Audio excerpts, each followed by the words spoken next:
నార్సింగి మండల కేంద్రంలోని పశువైద్య కేంద్రాన్ని జిల్లా పశువైద్య మరియు పశుసంవర్ధక శాఖ అధికారి డాక్టర్ వెంకటయ్య ఆకస్మికంగా తనిఖీ చేశారు. ఈ సందర్భంగా ఆసుపత్రిలోని మందులు, వ్యాక్సినేషన్ రికార్డులు, మందుల నిల్వలు తదితర వాటిని పరిశీలించారు.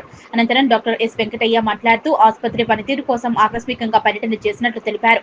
పర్యటనలో భాగంగా ఆసుపత్రిలోని రికార్డులను, ఇటీవల సరఫరా జరిగిన మందుల నిల్వలు, పరిసరాలను పర్యవేక్షించడం జరిగిందని మండల పశువైద్యాధికారి డాక్టర్ సుధాకర్ సిబ్బంది పనితీరు పట్ల సంతృప్తి వ్యక్తం చేశారు. వర్షాకాలంలో జీవాలు, పశువులలో సీజనల్ వ్యాధులు ప్రబలే అవకాశాలు ఎక్కువగా ఉన్నాయని, వాటికి సంబంధించిన అన్ని రకాల మందులు కేంద్రంలో అందుబాటులో ఉన్నాయన్నారు. ఇటీవల జిల్లాకు 42 లక్షల మందులు వచ్చాయని, అలాగే గొర్రెలు, జీవాల కోసం డివార్మింగ్ మందులను కూడా వచ్చాయని, త్వరలోని అన్ని మండలాల్లో డివార్మింగ్ కార్యక్రమం చేపడతామన్నారు.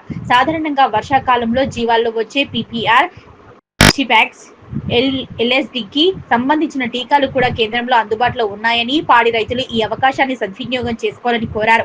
కుక్కలకు యాంటీ రేబిస్ వ్యాక్సిన్ ఇస్తున్నామన్నారు. ఈ సందర్భంగా మండల పశువైద్య కేంద్రంలో గోపాలమిత్ర, ఫజల్, అటెండర్, స్వామి తదితరులు ఉన్నారు. నా పేరు డాక్టర్ ఎస్ వెంకటయ్య, జిల్లా పశువైద్యాధికారిని. ఈరోజు నార్సింగ్ ప్రైమరీ వెటర్నరీ సెంటర్ను ఆకస్మికంగా విజిట్ చేయడం జరిగింది. ఇక్కడ అన్ని రిజిస్ట్రేషన్లు, తర్వాత వ్యాక్సినేషన్ రిజిస్టర్లు, తర్వాత మొన్న ఈ మధ్యనే జనరల్ మెడిసిన్స్ కూడా చాలా వచ్చినాయి.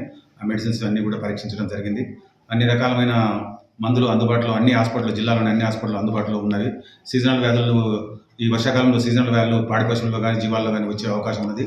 దానికి సంబంధించిన జనరల్ మెడిసిన్స్ కానీ, వ్యాక్సిన్స్ కానీ అన్ని పశు వైద్యశాలలో అందుబాటులో ఉంచినాము.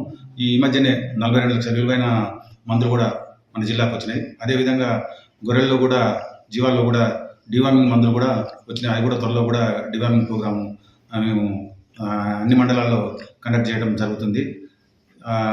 ఈ వర్షాకాలంలో వచ్చే సీజనల్ సంబంధించిన పీపీఆర్, జీవాల్లో వచ్చే పీపీఆర్ వ్యాధికి కానీ, తర్వాత షీప్ పాక్స్, తర్వాత ఎల్ఎస్డికి సంబంధించిన టీకాలు కూడా అందుబాటులో ఉన్నాయి. ఈ అవకాశాన్ని అందరినీ రైతులు, పాడి రైతులందరూ సద్వినియోగం చేసుకోవాలని కోరుతున్నాను. రిజిస్టర్లు అన్ని వెరిఫికేషన్ చేయండి. రిజిస్టర్లు అన్నీ కూడా కరెక్ట్గా ఉన్నాయి. అన్నీ కూడా వెరిఫికేషన్ చేసిన అన్ని అప్డేట్ చేసుకున్నారు. మందులు కూడా ఎంట్రీ సరిగా ఉన్నది. తర్వాత వ్యాక్సినేషన్ రిజిస్టర్లు కూడా, బయాలజికల్ ప్రోడక్ట్ రిజిస్టర్ కూడా వ్యాక్సిన్ కూడా ఎంట్రీ చేసినాడు.